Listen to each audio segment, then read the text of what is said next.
India की फौज में इतनी जरूरत नहीं है कि हमारे मुल्क के पाकिस्तान की फौज को ललकारें। कोई जरूरत तो करे एक दफ़ा। इससे पेशतर भी हमारे हुक्मरानों ने फौज ने उसे ललकारा है, लेकिन उसमें जरूरत ही नहीं है कि वो हमारी बॉर्डर क्रॉस करे। मैं इस वक्त शकरगढ़ की वर्किंग बाउंड्री पर मौजूद हूँ।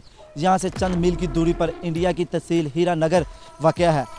आइए हम यहाँ पर जीरो लाइन पर रहने वाले इलाका मुकीनों से जानते हैं कि हालिया दिनों में जो मोदी सरकार की जानिब से जंग का माहौल बनाया गया है, इस हवाले से उनका क्या कहना है।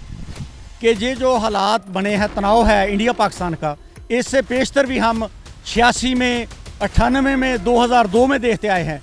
तो हम बिल्कुल बॉर्डर के नज़दीक रह रहे हैं, तकरीबन एक फरलांग से भी कम फासला है। तो जब से भी उन्होंने कोई शरारत की है, हमारी मसाला फाज उसका मुंह तोड़ जवाब देती है। तो हमारी फ़ौज के साथ हम लोग खड़े हैं, हम उसकी पुश्त पे खड़े हैं। तो हमारी फ़ौज जो है वो बहादुर फ़ौज है, उसके साथ हम खड़े हैं। उसके होते हुए हमें कोई डर नहीं है उसका। तो हम तो कहते हैं कोई जरूरत तो करे एक दफ़ा। इससे पेशतर भी हमारे हुक्मरानों ने फौज ने उसे ललकारा है, लेकिन उसमें जरूरत ही नहीं है कि वो हमारी बॉर्डर क्रॉस करे।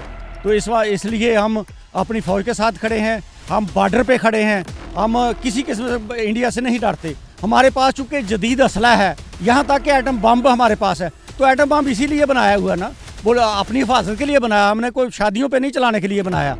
तो हम उसका मुंह तोड़ जवाब देंगे और इंडिया को नेस्तो नबूद कर देंगे। ये आए दिन जो मोदी हमें धमकाता रहता है, धमकियाँ लगाता है, कभी हम जुर्रत तो करे यहाँ पे आगे आने की। हम पाक फौज के साथ शाना बिशाना यहाँ पे खड़े हैं और इनको भरपूर जवाब देने की सलाहियत रखते हैं। मजीद यहाँ पर एक बुजुर्ग इलाका मुकीन हमारे साथ मौजूद है।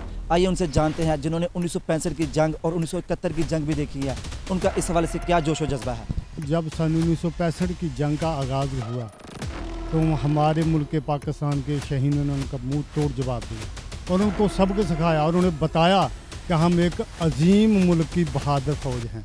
और हमारे जो बॉर्डर के लोग हैं, इंशाअल्लाह ताला बेफजल खुदा वो दिन रात अपनी पाक फ़ौज के साथ हैं और जो भी मुश्किल वक्त होगा हम इंशाअल्लाह उनके साथ दिन और रात उनका मुकाबला करेंगे। और इंडिया की फ़ौज में इतनी जरूरत नहीं है कि हमारे मुल्क के पाकिस्तान की फ़ौज को ललकारें।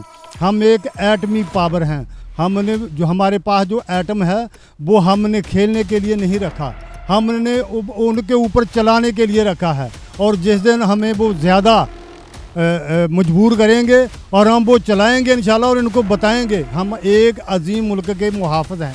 इंशाल्लाह ताला हम अपने मुहाफ़िज़ों का दिन रात उनके साथ खड़े हैं। जी नाज़रीन, आपने यहाँ पर जीरो लाइन पर रहने वाले इलाका मुकीनों की बात सुनी। ये सिर्फ उनका जोश व जज्बा नहीं, बल्कि हर पाकिस्तानी का यही जोश व जज्बा है। अगर इंडिया ने कोई ऐसी हमाकत की तो हम उनका मुंह तोड़ जवाब देंगे।